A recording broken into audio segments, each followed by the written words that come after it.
இப்போ ஒரு 20,000 பேருக்கு சாப்பாடு கொடுக்கணும். இப்போ தான் காணிக்கையெல்லாம் எடுத்து முடித்து ஒரு ஐயா இவ்வளோ பேர்கிட்டையும் முடித்து நம்மளாலாம் எண்ணி 200 பணம் வந்திருக்குது. இப்போ கர்த்தர் சொல்கிறார், நீங்கள் அவர்களுக்கு சாப்பாடு கொடுங்கள் அப்படின்னு. வந்த பணத்தை என்ன 200 பணம், ஒரு நாள் சம்பளம் ஒரு பணம், 500 வச்சுக்கிட்டோம்னாலும் எவ்வளோ இருக்கும்? அப்போ 200 பணம்னா ஒரு 1,00,000 ரூபா காசு. இதெல்லாம் வாங்கி ஆளுக்கு கொஞ்சம் கொஞ்சம் கொடுத்தாலும் என்ன பத்தாது? ஆளுக்கு கொஞ்சம் கொஞ்சம் கொடுத்தாலும் பத்தாதே அப்படின்ச்சு. அப்போ கர்த்தர் சொல்கிறாரு, உங்கள்கிட்ட என்ன இருக்குது? இப்போ ஒரே ஒரு பையன் மட்டும், அவன் இந்த 3 நாள் பாஸ்டிங் ப்ரேயருக்கு சாப்பாடோட வந்திருக்கான். அவன் வேற ஒரு இதில் வந்திருக்கான் அவன். ஆனால் அதில் கொஞ்சம் மிச்சம் வச்சு அதை கொண்டாந்து கொடுக்கக்கூடிய மனசு அவனுக்கு கொண்டாந்து கொடுத்துட்டான். கர்த்தர் அதை ஆசீர்வதித்தார். அடுத்த நிமிஷம் எல்லாருக்கும் பகிர்ந்து கொடுக்கணும். யார் பகிர்ந்து கொடுக்கணும்? சீசர்கள். பகிர்ந்து கொடுத்தவொன்னே கடைசியில் மிச்சம் எத்தனை எடுத்தாங்க? 12 கூடை நிறைய எடுத்தார்கள். அப்போ ஆளுக்கு எத்தனை கூடை? வஞ்சகமே இல்லாமல் ஆளுக்கு ஒரு கூடை. கரெக்டாக? சாப்பிட்ட ஆளுக்கெல்லாம் திருப்தியாக சாப்பாடு. நம்ம ஆளுகளுக்கு மட்டும் பார்சல் சாப்பாடும் சேர்த்து கொடுத்துருக்குறாரு இல்லையா? தேவ சித்தத்தை செஞ்சீங்கன்னா கர்த்தர் உங்களுக்கு கூடை கூடையாக தருவார். கர்த்தருடைய சித்தத்தை செய்யாததுனால தான் நம்ம இப்படியே இருக்கோம். புரிந்தவர்கள் பாக்கியவான்கள், புரியாதவர்கள் புரிந்து கொண்டு நீங்கள் பாக்கியவான்களாய் மாறுவீர்கள் என்று விசுவாசிக்கிறேன்.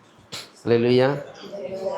இப்போ தேவ சித்தம், அதுக்கு தான் கர்த்தர் எனக்கிட்ட வந்திருக்கிறார். என் இயேசுவே வாரும் வாரும், ஆனால் அதுக்கப்புறம் என் பிரச்சனையெல்லாம் மொத்தமாய் தீரும் அப்படின்னு கேட்டிருக்கோம். வாரும் உன் சித்தத்தை செய்யும்னு மட்டும் செய்யுங்க, ஜபிங்க. அவருடைய சித்தத்தை செய்கிறதுக்கு உங்களை ஒப்பு கொடுங்க. உங்கள் பிரச்சனைலாம் ஆட்டோமேட்டிக்காக அது பாட்டுக்கு தீரும். நீங்கள் கவலையே பட தேவையில்லை. முதலாவது தேவனுடைய ராஜ்யத்தையும் அவருடைய நீதியையும் தேடுங்கள், அப்பொழுது இவைகள் எல்லாம் உங்களுக்கு கூட கொடுக்கப்படும். அதெல்லாம் தேவன் செய்வார். தேவன் சொன்னது தேவன் செய்வார். கர்த்தருக்கு சித்தமானது அவருடைய கையினாலேயே வாய்க்கும். வேறு யாருடைய கையும் தேவையில்லை. ஆனால் அவருடைய சித்தத்தை நான் தான் செய்யணும். புரியுதா இல்லையா? அவர் சித்தத்தை மழை பெய்யணுமா பெய்ய வேணாமான்னு கர்த்தர் முடிவு பண்ணலாம். நிற்க வேண்டியது எலியாவிட்டு வேலை. சூரியனையும் சந்திரனையும் நிறுத்துறது கர்த்தர், நிற்க வேண்டியது யோசுவாவுடைய வேலை. நம்ம வேலையை நம்ம செய்யணும். கரெக்டாக? செத்தாலும் ஜாகிறேன்னு போகணும். ராஜாவுடைய இருதயத்தை திருப்புகிறது கர்த்தருடைய வேலை. அவரை கொன்று போட்டாலும் நான் அவரை நம்பிக்கையாக இருப்பேன்னு முன்னோக்கி போகணும். சாத்ராக் மேஷாக் அக்னி நடுவில் இறங்குவதற்கு கர்த்தர் ஆயத்தமாக இருப்பார். நம்ம செய்ய வேண்டியது செஞ்சோம்னா தேவன் செய்ய வேண்டியது தேவன் செய்வார். ஜனங்களை கூட்டிகிட்டு போ. இவருக்கு மோசைக்கு தெரியாத முன்னாடி கடல் இருக்குன்னு தெரியும். அதெல்லாம் நன்றாய் அறிந்தவன் தான். அதை தாண்டி இருக்க வனாந்திரம் வரைக்கும் அவனுக்கு தெரியும். அந்த வனாந்திரத்தில் 40 வருஷம் ஆடை மேய்ச்சிட்டு தான் வந்திருக்கிறான். இங்கே அரண்மனையில் 40 வருஷம் எல்லாமே தெரிஞ்சவன் தான். அந்த சுற்று வட்டாரம் எல்லாமே தெரியும். முன்னாடி போனால் கடல்னு தெரியும். கர்த்தர் சொன்னால் போகணும். காலை வச்சு கர்த்தருடைய சித்தத்தை நிறைவேற்ற போனால் கடலின் நடுவிலும் வழிகளை உண்டாக்குகிற கர்த்தர் அங்கே இருப்பான். தேவ சித்தத்தை செய்கிறவர்களை தான் தேவன் தேடிக்கிட்டு இருக்கிறார். என்னை சுற்றி என்னங்கிறது பார்க்குறதில்ல, என் தேவனுடைய சித்தம் என்ன, என் தேவனுடைய சித்தத்தை செய்யணும். அதுக்கு தான் தேவன் ஆட்களை தேடிக்கொண்டு இருக்கிறார். இன்றைக்கி தேசத்தில் துன்மார்க்கங்கள் பெருகிருச்சு இல்லையா? பைபிள் சொல்லுது. அந்த வாசிங்க, அந்த 1 தீமோத்தேயு 2வது அதிகாரம் 2வது வசனத்தை வாசிங்களேன். நாம் எல்லா பக்தியோடும் நல்லொழுக்கத்தோடும் கலகமில்லாமல் அமைதலுள்ள ஜீவனம் பண்ணும்படிக்கு ராஜாக்களுக்காகவும் அதிகாரமுள்ள யாவருக்காகவும் அப்படி செய்ய வேண்டும். எல்லா பக்தியோடும், முதல்ல எல்லா பக்தியோடும் நம்ம தேசத்தை சுற்றி பார்ப்போம். எப்படிப்பட்ட பக்தி இருக்குது. 2வது நம்ம திருச்சபையை பார்ப்போம். எப்படிப்பட்ட பக்தி இருக்குது. 3வது நம்மளையே பார்ப்போம். நாம் எப்படிப்பட்ட பக்தி உள்ளவர்களாக இருக்கோம். நம்முடைய பக்தி எப்படி இருக்குது. அப்போ மாற்றப்பட வேண்டியது மாற்றப்படணும்னா கர்த்தர் சொல்லியிருக்கிறார். நான் பிரதானமாய் சொல்லுகிற புத்தி என்னவெனில், புத்தி பிரதானம்னா என்ன அர்த்தம்? முக்கியமானது. வீட்டுக்காரர்கிட்ட தக்காளி வாங்கிட்டு வர சொல்கிறீங்க, மறுபடியும் சொல்கிறீங்க மறந்துடாமல் தக்காளி வாங்கிட்டு வந்துடுவாங்க. தக்காளி வாங்க மறந்துடுறார். என்ன நடக்கும்? கட்டாயம் சிலது நடக்கும். சரியா? ஏதோ ஒரு சிலது நடக்கும். குறைந்தபட்சம் அவர் தக்காளி சட்னி இல்லாமல் சாப்பிட வேண்டியது தான். அப்போ முக்கியமானதுனால அதுக்கு என்ன அர்த்தம்? அதுக்கு ரொம்ப வேல்யூ இருக்குதுன்னு அர்த்தம். அது ரொம்ப முக்கியமானது, ரொம்ப அவசரமானதுன்னு அர்த்தம். தேவன் செய்யாதுன்னு சொன்னதை செஞ்சுக்கிட்டு இருக்கிறோம். கேட்காததெல்லாம் நான் பார்த்துக்கிறேங்கிறத விட மாட்டேங்கிறோம். அவர் முக்கியம்னு சொன்னதை விட்டுட்டோம். எல்லா ஜனங்களுக்காகவும் ஜெபிக்க சொன்னார். ராஜாக்களுக்காக ஜெபிக்க சொன்னார். அதிகாரத்தில் இருக்கிறவர்களுக்காக ஜெபிக்க சொன்னார். ஜெபிக்க தவறுனா பக்தி தப்பாக போயிடும். இன்றைக்கி பக்தி வியாபாரம் ஆயிடுச்சு. வெளியே இல்லை, உள்ளே வாங்க. இன்றைக்கி இயேசு வியாபார பொருளாக்கப்பட்டு விட்டார். இயேசு விற்பனைக்கு. கள்ள ஊழியர்கள் ஒரு பக்கம் திரளாக எழும்பி, கள்ள தீர்க்கதரிசிகள் ஒரு பக்கம் எழும்பி, கள்ள போதர்கள் ஒரு பக்கம் எழும்பி, இன்றைக்கி ஆராதனையெல்லாம் நவீனமயமாக்கப்பட்டுருச்சு. பரிசுத்த அலங்காரத்துடன் தொழுது கொள்ளப்பட வேண்டிய கர்த்தர் இன்றைக்கி என்ன செய்கிறாரு? பரிசுத்தம் நூக்கப்பட்டு அலங்காரம் இன்றைக்கு ஆராதனைகளாய் மாற்றப்பட்டது. இம்மைக்காக மாத்திரம் கிறிஸ்துவின் மேல் நம்பிக்கை உள்ளவர்களாக இருந்தால் எல்லா மனுஷரையும் பார்க்கணும் பரிது வைக்கப்படத்தக்கவர்களாக இருந்தால் இம்மைக்காகவே நம்புறதுக்காகவே இன்றைக்கி பிரசங்கம். ஆசீர்வாதத்தை பெறுவதற்கான எளிய 7 வழிகள் என்ன? ஒரு வழியும் இல்லை. தேவ ராஜ்யத்தை தேடாமல் ஒன்றுமே கிடைக்காது. அதான் ரூல்ஸ். பைபிளை மாற்றிட முடியுமா? நீங்களே மாற்றிட முடியுமா? ஒரு எழுத்தாகிலும் எழுத்தின் உறுப்பாகிலும் ஒளிந்து போகாது பைபிள் சொல்லுது. அப்போ இது பக்தி போயிடுச்சு. நல் ஒழுக்கம் வெளியே பார்க்காதீங்க, உள்ளே பார்ப்போம். நம்ம ஏன் வெளியே போயிட்டு உள்ளே பாருங்கள். தேவனுடைய நாமத்தை தரித்து கொண்டிருக்கிற ஜனங்களை பார்ப்போம். எவ்வளோ இன்றைக்கி நல் ஒழுக்கங்கள் கெட்டுப்போச்சு பார்த்தீங்களா? பரிசுத்த குலைச்சல்கள் இன்றைக்கி ரொம்ப பெருகிருச்சு தெரியுங்களா? தேவனுடைய பீடங்கள் எல்லாம் அசுத்தத்தினாலும் வாந்தியினாலும் நிரம்பி இருக்கிறத எத்தனை பேர் கவனிக்கிறோம்? தேவ பயமற்ற ஒரு சந்ததி எழும்பி நின்று தேவனை அறிவித்து கொண்டிருக்கிற ஒரு பரிதாபகரமான நிலைக்கு நாம் தள்ளப்பட்டிருக்கிறோம். நமக்கு கோபம் வரலை, நமக்கு வைராக்கியம் வரலை. பினேகாஸ் எழும்பி நின்று ஈட்டியை எடுத்து கொண்டு போய் அந்த பாவம் செய்தவர்களை குத்தின பொழுது தான் வாதை நின்றுச்சு. இன்றைக்கி வாதை நிறுத்தப்படுறதில்லை. ஏன்னா வாதையை நிறுத்துகிற பினேகாசுகள் எழும்பி வரவில்லை. அவன் எனக்காக வைராக்கியம் பாராட்டினான். எங்கே கர்த்தருடைய பினேகாசுகள்? தேவனுக்காக வைராக்கியம் உள்ள பினேகாசுகள் தன் முழங்கால்களை முடக்காததினால் தான் பாவம் தலைவிரித்தாடி கொண்டிருக்கிறது. தேவனுடைய இருதயத்தின் துக்கத்தை நாம் அறிவோமா?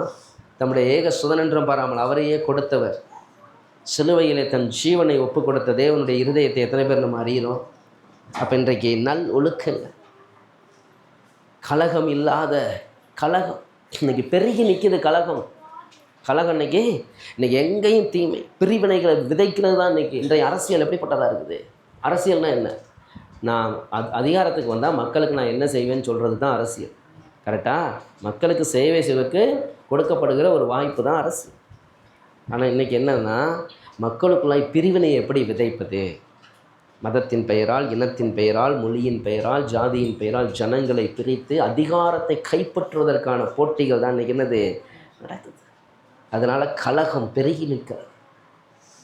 மக்களுக்கு அமைதியுள்ள ஜீவன் இருக்கா? நிம்மதியான வாழ்க்கை இருக்கா?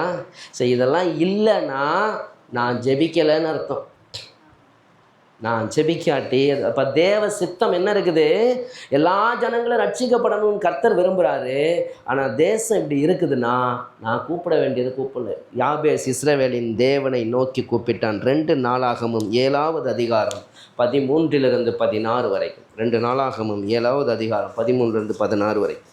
நான் மழையில்லாதபடிக்கு வானத்தை அடைத்து, அல்லது தேசத்தை அழிக்க வெட்டுக்கிளிகளுக்கு கட்டளையிட்டு, அல்லது என் ஜனத்திற்குள் கொள்ளை நோயை அனுப்பும் போது, என் நாமம் தரிக்கப்பட்ட என் ஜனங்கள் தங்களை தாழ்த்தி ஜெபம் பண்ணி என் முகத்தை தேடி தங்கள் பொல்லாத வழிகளை விட்டு திரும்பினால், அப்பொழுது பரலோகத்தில் இருக்கிற நான் கேட்டு அவர்கள் பாவத்தை மன்னித்து அவர்கள் தேசத்துக்கு சேமத்தை கொடுப்பேன். இந்த ஸ்தலத்திலே செய்யப்படும் ஜெபத்திற்கு என் கண்கள் திறந்தவைகளும் என் செவிகள் கவனிக்கிறவைகளுமாயிருக்கும். என் நாமம் இந்த ஆலயத்தில் என்றென்றைக்கும் இருக்கும்படி நான் இதை தெரிந்து கொண்டு பரிசுத்தப்படுத்தினேன். என் கண்களும் என் இருதயமும் எந்நாளும் இங்கே இருக்கும். என் கண்களும் என் இருதயமும் எந்நாளும் இங்கே இருக்கும். எங்கே இருக்கும்? அவருடைய ஆலயத்திலே இருக்கும் என்று சொன்னார். இங்கு செய்யப்படுகிற விண்ணப்பங்களுக்கு என் கண்கள் காண்கிறவைகளும். அப்போ எங்கே இருக்குது? தேவனுடைய ஆலயத்தில் ஏறெடுக்கப்படுகிற விண்ணப்பங்களுக்கு. எது ஆலயம்? 1 கொரிந்தியர் 3:16. நீங்கள் தேவனுடைய ஆலயமாய் இருக்கிறீர்கள் என்றும் தேவனுடைய ஆவி உங்களில் வாசமாய் இருக்கிறார் என்றும் அறியாதிருக்கிறீர்களா? இப்போ தேவனுடைய ஆவி ஆலயம் யார்? நம்ம போகிற பில்டிங் இல்லை. அந்த இடத்துல இருக்க பில்டிங்கை இன்னொரு இடத்துல கொண்டு போய் கட்டினா அதுக்கும் ஆலயம் தான் பேர். சரிங்களா? கட்டடத்தை அல்ல, ஜீவனுள்ள ஆலயமாகிய நம்மை பற்றி பேசிக்கிட்டு இருக்கார். கர்த்தர் எங்கே வாசம் பண்ணுறாரு? நமக்குள்ளாக. கிறிஸ்துவானவர் மகிமையின் நம்பிக்கையாக உங்களுக்குள் இருப்பதே அந்த ரகசியம் என்று கர்த்தருடைய வேதம் சொல்லுகிறது. உங்கள் சரீரமானது நீங்கள் தேவனாலே பெற்றும் உங்களில் தங்கியும் இருக்கிற பரிசுத்த ஆவியுடைய ஆலயமாய் இருக்கிறது என்றும் நீங்கள் உங்களுடையவர்கள் அல்லவென்றும் அறியாதிருக்கிறீர்களா என்று கர்த்தருடைய வேதம் சொல்லுகிறது. நான் தான் தேவனுடைய ஆலயம். அப்பொழுது என் மேல் கர்த்தருடைய கண்கள் கவனிக்கிறவைகளாக இருக்கிறது. என் கண்கள் என்மேல் வைக்கப்பட்டிருக்கிறது, என் ஆலயத்தில் அவர் மகிமைப்பட வேண்டும். அப்படின்னா என்ன செய்யணுமா? கர்த்தர் சொல்கிறாரு, என் நாமம் தரிக்கப்பட்ட என் ஜனங்கள் என்னை நோக்கி. யாபேஸ் தேவனை நோக்குனா. பழைய ஏற்பாட்டு ஜெபத்துக்கு புதிய ஏற்பாட்டு ஜெபத்துக்கு என்ன வித்தியாசம்? பழைய ஏற்பாட்டு ஜெபம் அவனுக்கு என்ன வேணும்னு கேட்டான். புதிய ஏற்பாட்டின் ஜெபம் தேவனை உமக்கு என்ன செய்ய வேண்டும், நான் என்ன செய்ய நீர் சித்தமாக இருக்கிறதுன்னு கேட்கணும். அதான் ரெண்டுக்கு பெரிய வித்தியாசம். பழைய ஏற்பாட்டில் யாக்கோபு தேவனோடு போராடி மேற்கொண்டான் என்று நாம் பார்க்கிறோம். புதிய ஏற்பாட்டில் ரோமர் 15:32 நான் ஜெபத்திலே போராடுகிறது போல நீங்களும் என்னோடு கூட போராடுங்கள் என்று பவுல் சொல்லுகிறார். யாருக்காக? அவருக்காகவா? இல்லை, ஆத்துமாக்களுக்காக. ஏன்? அங்கே தடையாக இருக்கிற சாத்தானுக்கு எதிரான ஒரு யுத்தத்தை நடத்துகிறார். எபேசு பட்டணத்தில் இருந்து கொண்டு எழுதுகிறார், நான் ஜெபத்திலே போராடுகிறது போல நீங்களும் என்னோடு போராட வேண்டும். அந்த எபேசு பட்டணத்துக்கு எழுதும்போது சொல்லுகிறார், எபேசியர் 6:12 மாம்சத்தோடும் இரத்தத்தோடும் அல்ல, துரைத்தனங்களோடும் அதிகாரங்களோடும் அந்தகார லோகாதிபதிகளோடும் வானமண்டலத்தின் பொல்லாத ஆவிகளின் நமக்கு போராட்டம் உண்டு. பவுல் சொன்ன வார்த்தை அதனால தான் அவர் சொன்னார், நல்ல போராட்டத்தை போராடினேன்.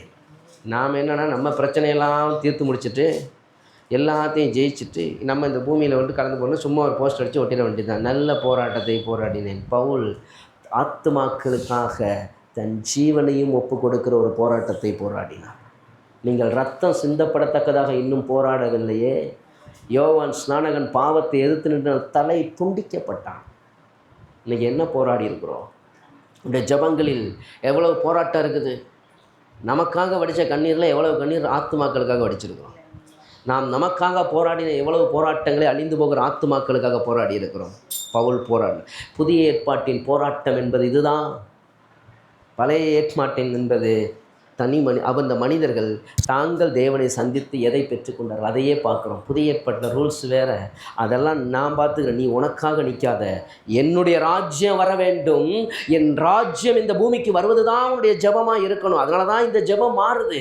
பழைய ஏற்பாட்டின் ஜெபம் அவனுக்கு என்ன தேவை அதை கேட்டுக்கிட்டு இருந்தான். நம்ம அதையே வச்சுக்கிட்டு யாபேசை போல என்னை ஆசீர்வதிக்க அவன் ரெடி. ஆனால் ரூல்ஸ் நம்ம பழைய உடன்படிக்கையில் இல்லை. என் இரத்தத்தினால் ஆகிய புதிய ஜீவனை கொடுத்த ஒரு உடன்படிக்கையை நாம் இணைக்கிறோம். அவருடைய இரத்தத்தினால் நாம் உடன்படிக்கை பண்ணப்பட்டிருக்கிறோம். அந்த இரத்தத்தில் பண்ணப்பட்ட உடன்படிக்கையின் அடையாளம் என்னவென்றால், என் சித்தம் அல்ல, அவருடைய சித்தம் நிறைவேற வேண்டும்.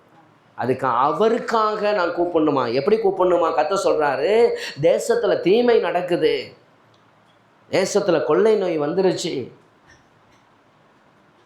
பஞ்சம் வந்துருச்சு, என்ன வந்தாலும் சரி என்ன செய்யணும்? என் நாமம் தரிக்கப்பட்ட என் ஜனங்கள். வேறு யாரையும் கர்த்தர் கேட்கல. தேசத்தில் எது நடந்தாலும் கர்த்தர் யாரை கணக்கு கேட்பார்? என்னை கணக்கு கேட்பார். நம்மன்னு மொத்தமாக சேர்ந்து தப்பிச்சு ஓடிடக்கூடாது. என்னைன்னு சொல்லுங்கள், என்ன கேட்பார்? ஏன்? வாயு வயிறும் வேறு தானே, தெரியுதுல்ல? நம்ம என்ன தான் இருந்தாலும் எதெல்லாம் கும்பலாக இருந்தாலும் அப்படி கும்பலாக வாங்க, அப்படி கும்பலாக போயிருங்க. நீங்கள்லாம் இந்த பிரிவா, நீங்களாம் வாங்க, உங்களுக்கு இங்கே ஒரு டிபார்ட்மெண்ட்டு. சிங்கிளாக ரூமில் உள்ளே விட்டு தான் நமக்கு என்கொயரியை.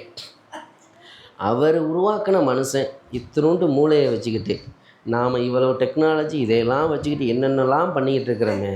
நம்மளே உண்டாக்குனவர் எவ்வளோ வச்சுருப்பார்? ஒன்றும் தப்பாது. எல்லாம் ஹெச்டி குவாலிட்டியில் எல்லாம் அங்கே ரெக்கார்டில் இருக்குது.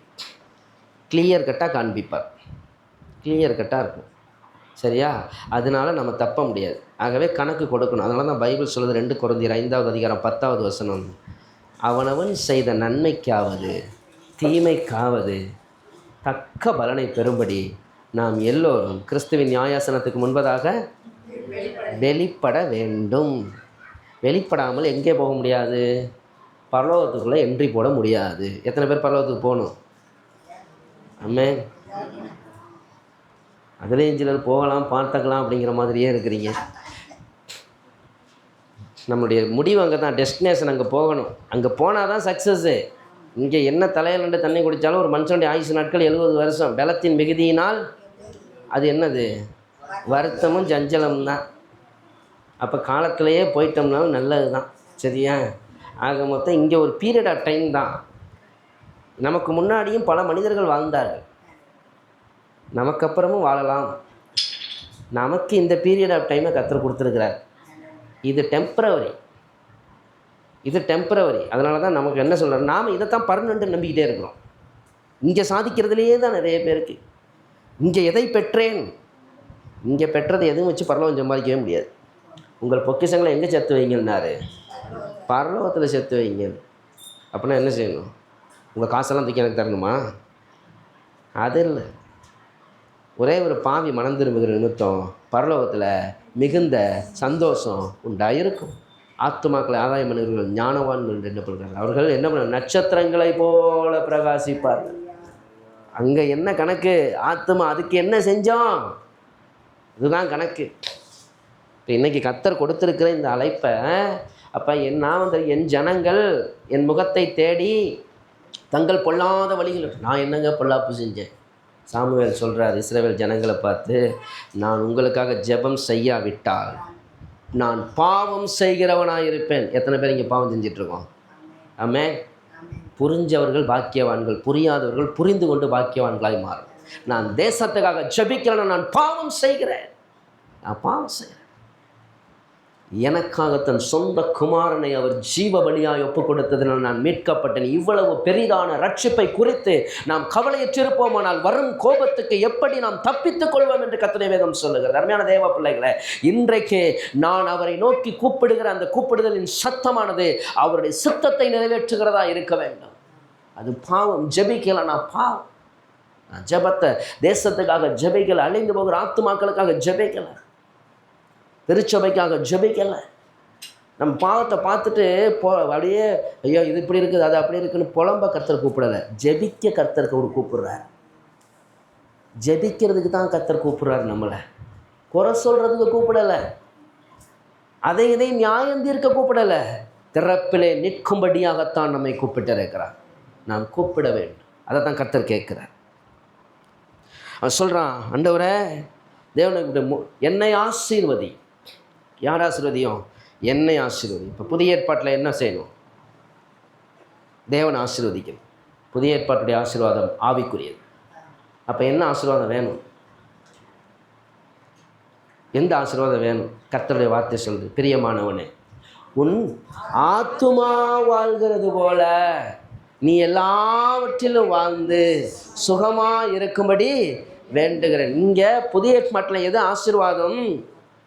ஆவிக்குரிய ஆசீர்வாதம். பாவம் செய்கிற ஆத்துமா சாகும். அப்போ பக்தன் சொல்கிறான், என் ஆத்துமா மண்ணோடு ஒட்டி கொண்டிருக்கிறது, உம்முடைய வசனத்தின்படி என்னை உயிர்ப்பியும். என் ஆவியை உயிர்ப்பிக்கிற காரியங்கள். அப்போ ஆவிக்குரிய ஆசீர்வாதங்களை விரும்ப வேண்டும். எதை விரும்பணும்? ஆவிக்குரிய ஆசீர்வாதம். எபேசியர் 1:3 நம்முடைய கர்த்தராகிய இயேசு கிறிஸ்துவின் பிதாவாகிய தேவனுக்கு ஸ்தோத்திரம். அவர் கிறிஸ்துவுக்குள் உன்னதங்களிலே ஆவிக்குரிய சகல ஆசீர்வாதத்தினாலும் நம்மை ஆசீர்வதித்திருக்கிறார்.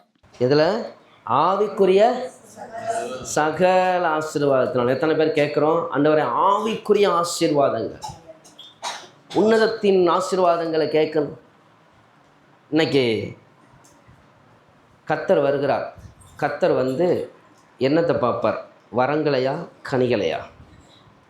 எதை தேடுவார்? கனி. கனி இல்லாட்டி என்ன நடக்கும்? கனி இல்லாட்டி என்ன நடக்கும் நமக்கு யாருக்குமே தெரியாதா? சரி, நானே சொல்கிறேன். ஏன்னா இதெல்லாம் ரொம்ப கடினமான உபதேசம் இல்லையா? அதனால் உபதேசம் நாங்களே சொல்லிடுவோம். நல்ல கனி கொடாத மரம் எல்லாம் வெட்டுண்டு அக்கினியிலே போடப்படும். அவர் வந்து கனியை தேடினார், அதில் கனி இல்லை, அது கனி இல்லை. அதனால் அந்த மரத்தை அவர் சபித்தார். அது என்ன பண்ண போயிட்டு? பட்டு போயிட்டு. நல்ல கனி கொடுக்குற கொடி எதுவோ அதை அவர் இன்னும் கனி கொடுக்கும்படி சுத்தம் பண்ணுகிறார். என்னை சுத்திகரியும், அப்பொழுது நான் சுத்தமாவேன் என்று சொல்லுகிறார்.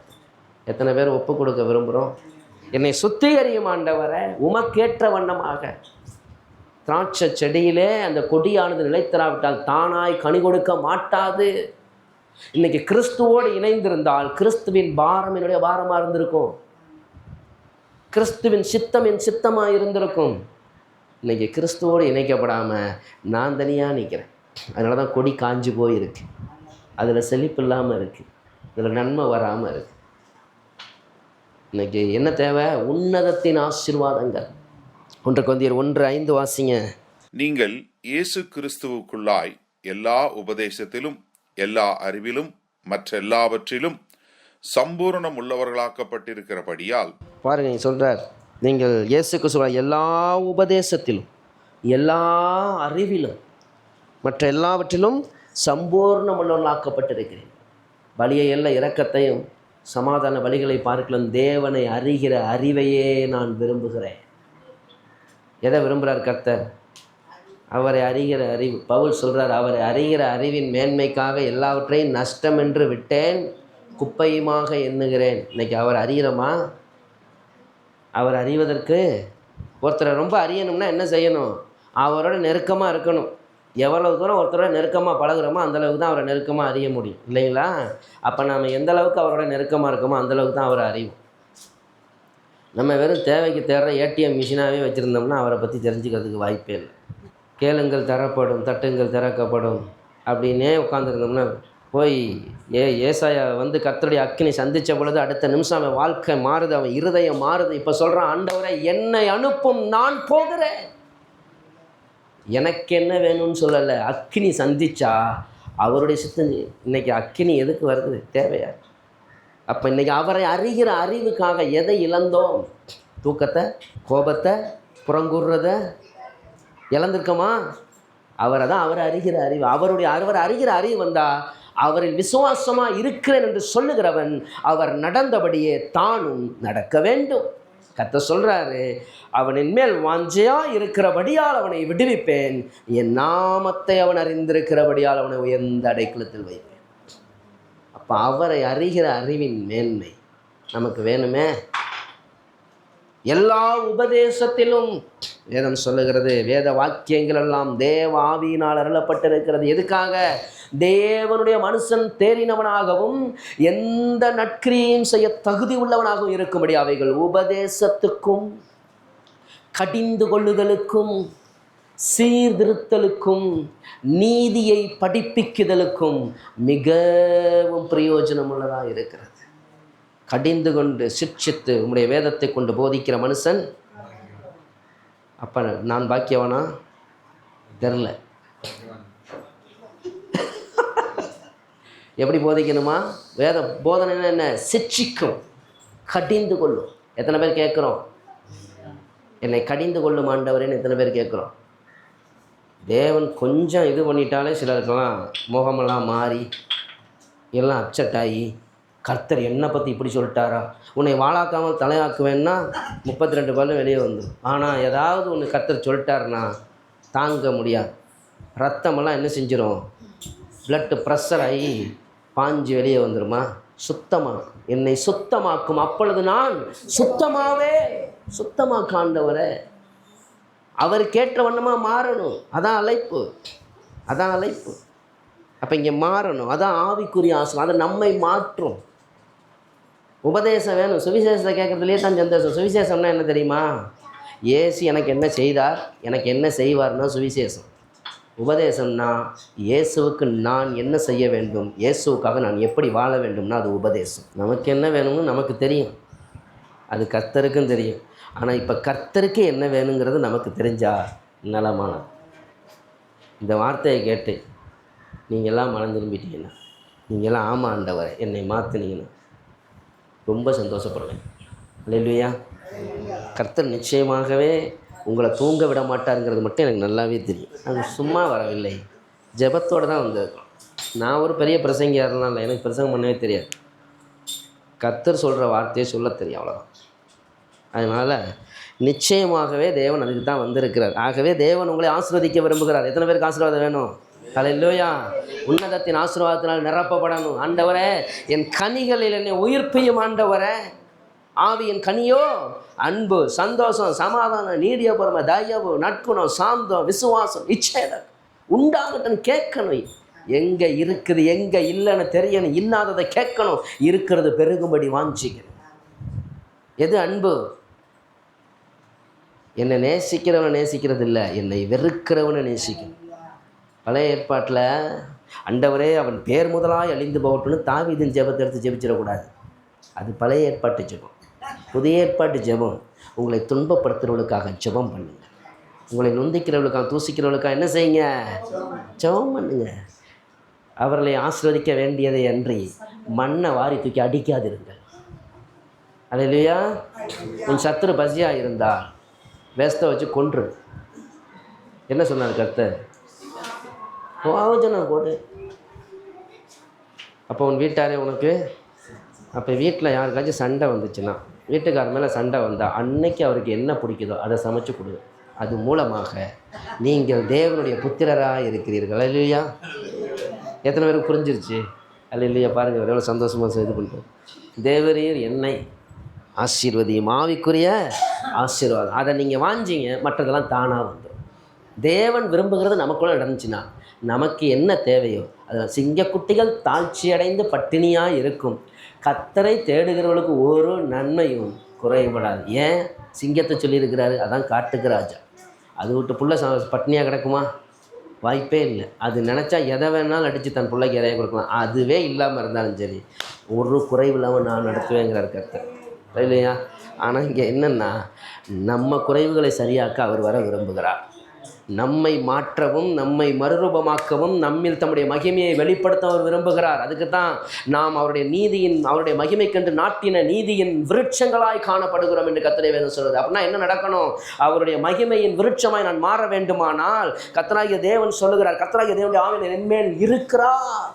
சிறுமைப்பட்டவர்களுக்கு சுவிசேஷத்தை அறிவிக்க என்னை அபிஷேகம் பண்ணினார். இருதயம் நொறுங்குண்டவர்களுக்கு நான் காயம் கட்ட வேண்டும், கட்டுண்டவர்களை கட்டவிழ்க்க வேண்டும், சிறைப்பட்டவர்களை விடுதலையாக்க வேண்டும். கர்த்தருடைய அனுக்கிரக வருஷத்தை பிரசித்தப்படுத்தி தேவன் நீதியை சரிக்கட்டும் நாளை கூற வேண்டும். துயரப்பட்டவர்களுக்கு ஆறுதலையும், சீயோனிலே துயரப்பட்டவர்களுக்கு சீர்திருத்தலை, சாம்பலுக்கு பதிலாக சிங்காரத்தையும், துயரத்துக்கு பதிலாக ஆனந்த தைலத்தையும் கொடுக்கும்படி கர்த்தர் வச்சிருக்கிறாரு. அதையெல்லாம் விட்டுட்டு நான் சொல்கிறத கேளுங்க ஆண்டவரே, நான் சொல்கிறத கேளுங்க ஆண்டவரேன்னா, இவ்வளவு பெரிய ஒரு மகிமையை, இவ்வளவு பெரிய அழைப்பை, இவ்வளவு பெரிய அபிஷேகத்தை கர்த்தர் வச்சிருக்கும். இதெல்லாம் விட்டுட்டு தேவை ஒன்றுக்குமே பிரயோஜனம் இல்லாத உங்கள் இச்சைகளை ஏன் நீங்கள் ஜெபம் பண்ணியும் பெற்றுக்கொள்ளாமல் இருக்கிறீர்கள்? உங்கள் இச்சைகளை நிறைவேற்ற வேண்டும் என்று தகாத விதமாய் விண்ணப்பம் பண்ணுகிறபடியினால் தானே. படிச்சிருக்கோமா? ஏன் அதிர்ச்சியாக பார்க்குறீங்க? நான் இதை திருக்குறள்லேருந்து சொல்லலை, பைபிளில் தான் இருக்குது. ஆகவே தேவ சித்தத்தை நம்மில் நிறைவேற்ற வேண்டும். என்ன ஆசீர்வதிக்கணும்? ஆவிக்குரிய ஆசீர்வாதம், உன்னதத்தின் ஆசீர்வாதம். ஆவியின் கனிகளை கொடுங்க ஆண்டவர், ஆவியின் வரங்களை கொடுங்க ஆண்டவரை. கேட்கணும். நம்முடைய நாமத்தின் மகிமைக்கின்றதை கொடுங்க ஆண்டவரை. விசுவாசிகள் நடக்கும் அடையாளங்கள் ஆவன என் நாமத்தினால பிசாசுகளை அதை துரத்துறதுக்கு ஏதாச்சும் ஸ்பெஷல் ஆள் வரணுமா? பிசாசு துரத்துறது வரம் இல்லை, அது ஆவிக்குரிய வரம் இல்லை, அது ஆவிக்குரிய அதிகாரம். எவருக்கு அவருடைய நாமத்தின் மேல் விசுவாசம் உள்ளவர்கள், அவரை ஏற்றுக்கொண்டவர்கள் எத்தனை பேர், அத்தனை பேர் தேவனுடைய பிள்ளைகளாகும்படி அதிகாரம் கொடுத்தா. அந்த அதிகாரத்தில் ஒரு அதிகாரம் பிசாசை துரத்துகிற அதிகாரம். இயேசுவின் நாமம் என்மேல் தரிக்கப்பட்டிருக்கிறதாகவே அந்த நாமத்தை பயன்படுத்துவதற்கான அதிகாரம் பெற்ற நான் இயேசுங்கிற நாமத்தை சொன்னால் பிசாசு ஓடித்தான் ஆகணும். சர்ப்பங்களையும் தேள்களையும் மிதிக்கவும் சத்துருவின் சகல வல்லமைகளை மேற்கொள்ளவும் நான் உங்களுக்கு அதிகாரம் கொடுக்கிறேன். ஒன்று உங்களை யார் சொல்லிக்கிட்டு இருக்கா? கண்ணை குத்தும், கழுத்து நெரிச்சிரும், தூங்க முடியாது, நைட்லாம் வந்து இது பண்ணிடும். அப்படின்னா நீங்கள் வந்து கர்த்தருக்காக போய் ஜெபிக்கும்போது அந்த பிசாசு ஓடிடுது. அந்த நேரத்துலலாம் இதோ உலகத்தின் முடிவு வரையிலும் சில நாட்கள் நான் உங்களுடனே கூட இருக்கிறேன்னு சொன்ன இயேசு உங்கள் கூடயே இருக்கிறாரு. மடிகள்லாம் உங்களை காக்கும்படி, உங்களை பாதுகாக்கும்படி இருக்க தேவதூதர்கள் இருக்கிறாங்க. ஊழியம்லாம் முடிஞ்சோன்னா அவங்களாம் டியூட்டி முடிச்சுட்டு அவங்க பரலோகத்துக்கு போயிடுறாங்க. நீங்கள் தனியாக வந்து அனாதையாக இருக்கீங்க. அந்த பேய் வந்து இதை வந்து யாருமே இல்லாததுனால உங்களை வந்து கழுத்து நெரிச்சிருதா? இதுதான் பிசாசு சொல்கிற பொய். பிசாசு எப்பயுமே பொய்களின் மூலமாக நம்மளை ஜெயிக்கலாம். எப்போ பொய்யை நம்புகிறோமோ அப்போ அவன் உள்ளே வந்துடுவான். அதனால தான் பைபிள் சொல்லுது, பிசாசுக்கு இடம் கூடாதுங்க, அவன் பொய்யனும் பொய்க்கு இதாகுமா இருக்கணும். அவன் பொய் பேசும்போது தன் சொந்தத்தில் எடுத்து பேசுகிறான். பிசாசை துரத்தணும். கர்த்தர் சொன்னாங்க, தேவனுக்கு கீழ் படிந்திருங்கள், பிசாசுக்கு எதிர்த்து நில்லுங்கள். எப்படி ஓடுவான் அவன்? அவன் எப்படி போவான்? நடந்தா, உருண்டா, ஓடி போவான். அப்படின்னா என்ன அர்த்தம்? யார் ஓடுவா? எவன் பயப்படுற? கல் எடுத்தால் நாய் ஓடுதுன்னா என்ன அர்த்தம்? என்ன அர்த்தம்? பயந்துருச்சுன்னு அர்த்தம். இன்னொரு தடவை நம்மளை கண்டா என்ன செய்யும்? நம்ம கல்லை எடுக்காமலே ஓடும். இதுதான் பிசாசு. புரியுதா? ஆகவே நீங்கள் எதை குறித்து கலங்காதீங்க. உங்கள் மேல் இருக்கக்கூடிய ஆவிக்குரிய அதிகாரத்தை பயன்படுத்துங்க. செபிங்க. இந்த பட்டணத்தை கர்த்தர் உங்கள் கரங்களிலே கர்த்தர் கொடுப்பார். கொஞ்சம் பேரை கொண்டாங்க, அநேகம் பேரை கொண்டாங்க ரட்சிப்பது தேவனுக்கு லேசான காரியம். சாத்தானுக்கு தான் அதிகாரம் உள்ளவர்கள் தேவை, வல்லமை உள்ளவர்கள் தேவை. தேவனுக்கு தன்னுக்கு அர்ப்பணித்த ஒரு சாதாரண ஆடு மேய்க்கிற பையன் போதும், மொத்த யுத்தத்தையும் தேவன் திறப்புவார். அல்லேலூயா. ஒரே நல்ல பாட்டு மாறிடும். சவுல் கொன்றது 1000, தாவீது கொன்றது 10,000. உங்களை கொண்டு கர்த்தர் மகிமையான காரியங்களை செய்வார். அதுக்கு தான் உங்களை கர்த்தர் வைத்திருக்கிறார், அதுக்கு தான் அழைத்திருக்கிறார். ஆவிக்குரிய ஆசீர்வாதத்தை வாஞ்சிக்கணும். அடுத்து சொல்கிறான், என்ன செய்யுங்க, என் எல்லையை பெரிதாக்கும். உடனே நம்ம ஜெபிப்போம், ஆண்டவரே பக்கத்து வீடு ஏற்ற வீடு எல்லாவற்றையும் வலதுபுறம் இடதுபுறம் இடம் கொண்டு பெருகும்படி என்ன செய்யுங்க, என்னை ஆசீர்வதிங்க ஆண்டவரே. உன் கூடாரத்தின் இடத்தை விசாலமாக்கும், உன் வாசஸ்தலத்தின் திரைகள் விரிவாகட்டும்னு சொல்லிடு. இங்கேயும் எல்லைனா என்ன? சங்கீதம் 2:8 வாசிங்க. என்னை கேளும், அப்பொழுது ஜாதிகளை உமக்கு சுதந்திரமாகவும் பூமியின் எல்லைகளை உமக்கு சொந்தமாகவும் கொடுப்பேன். என்னை கேளும், அப்பொழுது ஜாதிகளை உனக்கு சொந்தமாகவும் பூமியின் எல்லைகளை உனக்கு சுதந்திரமாகவும் கொடுப்பேன். இந்த எல்லையெல்லாம் யாருடையது? கர்த்தருடையது. பூமியும் அதில் நிறைவும் உலகமும் அதில் உள்ள குடிகளும் கர்த்தருடையது. அதனால தான் கர்த்தர் சொன்னார், என்னை கேள், ஜாதிகளை உனக்கு சொந்தமாகும், பூமியின் எல்லைகளை உனக்கு சுதந்திரமாக கொடுப்பேன். பூமியின் எல்லைகளில் உள்ளவர்கள் எல்லோரும் நம்ம தேவனுடைய ரட்சிப்பை காண்பார்கள். கர்த்தருடைய வார்த்தை, மனுஷனுடைய வார்த்தை இல்லை, கர்த்தருடைய வார்த்தை. அந்த வார்த்தை நிறைவேறுங்கிறதுக்காக செபிக்கிறதுக்கு தான் நம்மளை வச்சுருக்கிறார். கேட்க சொல்கிறார், நம்ம என்ன கேட்குறோம்? என் பிரச்சனையெல்லாம் தீர்த்துருங்க, என் கடனையெல்லாம் தீர்த்துருங்க, என் பிள்ளை கல்யாணம் நடக்கட்டும், என் பிள்ளை கல்யாணம் நடக்கட்டும், எனக்கு அந்த குழந்தை வரட்டும், இது வரட்டும், அது வரட்டும். கர்த்தர் சொல்கிறார், அதெல்லாம் கேட்காத, நான் பார்த்துக்கிறேங்கிறார். ஆனால் சொல்லி விடவே மாட்டாமல் அதை கேட்டுக்கிட்டே இருக்கிறதுனால ரிசல்ட்டே இல்லாமல் இருக்குது. புரியுதா இல்லையா? ரூல்ஸை ஃபாலோ பண்ணணும். முடிவு பண்ண சொல்லுங்கள், நான் இனிமேல் ரூல்ஸை ஃபாலோ பண்ண போகிறேன். ரூல்ஸை ஃபாலோ பண்ண ரூல்ஸை ஃபாலோ பண்ணால் தான் பரலோகத்துக்கு ரூல்ஸ் இருக்குது. எல்லா வாக்கு தத்தங்களும் அதனோடு இணைந்த ஒரு சட்டத்திட்டத்தோடு இணைந்து தான் இருக்கும். ஆபிரகாமுக்கு எல்லா ஆசீர்வாதம், ஒரே ஒரு ரூல்ஸ், நீ எனக்கு முன்பதாக நடந்து கொண்டு உத்தமனாக இரு. அதான் ரூல்ஸ். உத்தமனாக இருந்தால் சொன்னதெல்லாம் சத்தியமாய் நடக்கும், எந்த பிரச்சனையும் கிடையாது. அதே போல் தேவன் முதலாவது தேவனுடைய அவர் சொன்ன ஜெபம் என்ன ஜெபம்? அன்றன்றுள்ள ஆகாரத்தை இன்று எங்களுக்கு தாருங்கிறத முதல்ல தூக்கி போட்டுருவோம். அதை போட்டு அதுக்கு லிஸ்ட்டு கொடுத்து அப்புறம் இதெல்லாம் மறந்துடுவோம். ஆண்டவரே என்ன செய்யுங்க, எல்லோரும் மந்திரவாதி எப்போ டைம் ஸ்டார்ட் பண்ணுறான் வேலையை? நல்லா அர்த்தராத்திரி இல்லை, 12 மணிக்கு. நம்மளே தூங்கிட்டு இருக்கோம், அவன் டியூட்டி ஆரம்பிக்குது. எப்போ முடிப்பான்? சாத்தான் எப்போ விட்றானோ அப்போ தான் முடிக்க முடியும். ஏன்னா பிசாசு விடாது, அவன் செஞ்சே ஆகணும்.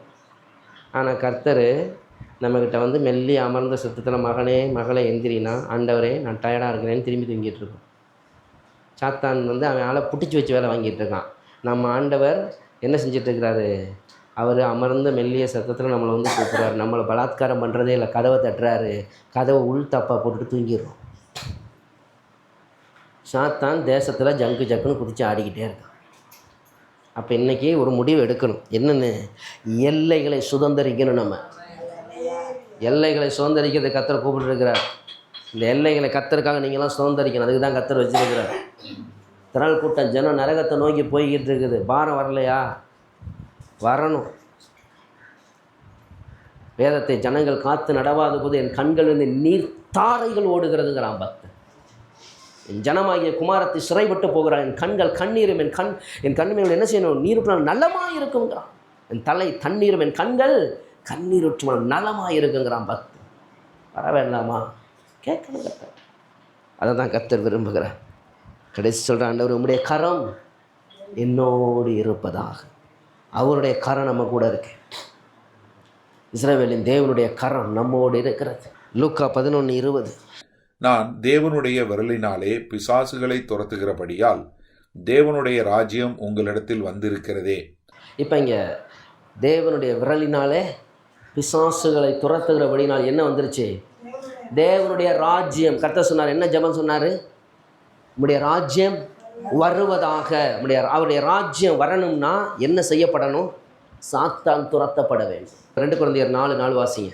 தேவனுடைய சாயலாய் இருக்கிற கிறிஸ்துவின் மகிமையான சுவிசேஷத்தின் ஒளி அவிசுவாசிகளாகிய அவர்களுக்கு பிரகாசமாயிராதபடிக்கு இப்பிரபஞ்சத்தின் தேவனானவன் அவர்களுடைய மனதை குருடாக்கினான். அவருடைய மனதை என்ன செஞ்சு வச்சிருக்கிறான்? குருடாக்கி வச்சிருக்கிறான். கண்ணு தெரியாத ஆளுக்கு பச்சை மஞ்சள் சிகப்புன்னு சொன்னால் புரியுமா? அப்போ என்ன செய்யணும்? கண்ணு திறக்கப்படாது. அப்போ பிசாசு கட்டி வைத்திருக்கிறான். பாவத்தில், சாபத்தில், வியாதியில், விக்கிரக ஆராதனையில், குட்டி வெறியில், ஜாதி வெறியில் ஜனங்களை திரளாக கட்டி வச்சிருக்கிறான். அப்போ என்ன செய்யணும்? இதுக்கு தான் அபிஷேகம் நமக்கு கொடுக்கப்படும். அபிஷேகம் நுகங்களை முறிக்கும், பலத்தினாலும் அல்ல பராக்கிரமத்தினாலும் என்னுடைய ஆவியினாலே ஆகும்னு. அதனால தான் சொன்னார், பலவான் ஒரு எல்லாம் ஆயுதத்தெல்லாம் வச்சிருக்கிறான், ஆனால் அவனிலும் அதிக பலவான் வந்து. அப்போ சாத்தான் பலவானா, நாம பலவானா? எத்தனை பேருக்கு தெரியும்? அந்த பலத்தை பயன்படுத்தியிருக்கோமா? தெரியாமல் கூட பயன்படுத்த மாட்டோம். அப்படியே என்ன செஞ்சு கர்த்தர் வருவார், கொடுத்தேன்ப்பா, கொடுத்ததெல்லாம் கொண்டு வானா, புதைச்சி வச்சுட்டேன்னு சொன்ன ஆளுக்கு என்ன நடக்கும் சொல்லுங்கள்? ஈஸியான கேள்வி கேட்டிருக்கேன். புதைச்சி வச்சா என்ன நடக்கும்? அழுகையும் பட்கடிப்பும். விதைச்சா என்ன நடக்கும்? அது பெருகி இருக்கும். நீ எனக்கு 10 பட்டணங்களுக்கு அதிகாரி ஆயிரு. எத்தனை பேர் அதிகாரியாக மாற போகிறீங்க? எத்தனை பேர் அழுகைக்கும் பட்கடிப்புக்கும் போக போகிறோம்? எங்கே போக போகிறோங்கிறத நான் என்ன செய்ய போகிறேங்கிறத தீர்மானிக்குது. இல்லையா? ரொம்ப கடினமாக இருக்க உபதேசம். உபதேசம் எப்பயுமே கடினமாக தான், ஆனால் அது நல்லது. கசப்பு எப்பயுமே நல்லது. கரெக்டாக? பாவக்கா நல்லது, பக்கோடா சரியில்லை. ஆகவே பாவக்காய் நல்லது, உபதேசம் நல்லது. கர்த்தர் விரும்புகிறார். அவருடைய கரை நம்ம கூட இருக்குது. இதோ உலகத்தின் முடிவு பரியந்தம் சகல நாட்களிலும் நான் உங்களுடனே கூட இருக்கிறேன் என்று சொன்ன கர்த்தர் நம்மோடு இருக்கிறார். சர்வ வல்லமையுள்ள தேவன் நம்மோடு இருக்கிறார். தேவனுடைய சேனைகள் நம்மோடு இருக்கிறது. இந்த சிறியரில் ஒருவரையும் அற்பமாய் எண்ணாதிருங்கள், இவர்களுக்குரிய தேவ தூதர்கள் பரமபிதாவின் சமூகத்தை எப்பொழுதும் தரிசிக்கிறார்கள். தேவ தூதரின் சேனை நம்மோடு இருக்கிறது. கர்த்தர் சொல்றார், எலும்பி காரியத்தை நடப்பி. தன்னுடைய தோட்டத்தில் இருக்கக்கூடிய கொஞ்சம் வாட்கோதுமையை காப்பாற்ற அழைக்கப்பட்டவன் அல்ல கிதியோன், தேசத்தை காப்பாற்ற அழைக்கப்பட்டவன். கர்த்தர் சொல்லுகிறார், அவன் தன்னை பலவீனன் என்று சொல்கிறார். கர்த்தர் சொல்லுகிறார், பராக்கிரமசாலியே, கர்த்தர் உன்னோடு இருக்கிறார். கிதியோனுடைய பட்டயம் தேவனுடைய பட்டயம். தேவ வசனமாகிய ஆவியின் பட்டயத்தை பெற்றிருக்கிற தேவ ஜனமே, நீங்கள் அமர்ந்திருக்கிற வரைக்கும் சாத்தான் கொக்கரித்து கொண்டுதான் இருப்பான். நீங்கள் பலவான்களாய் எலும்பு எலும்பு சீயோனே, உன் வல்லமையை தரித்துக்கொள், உன் அலங்கார வஸ்திரங்களை உடுத்திக்கொள். அப்பொழுது துஷ்டன் உன் வழியாய் கடந்து வருவது இல்லை.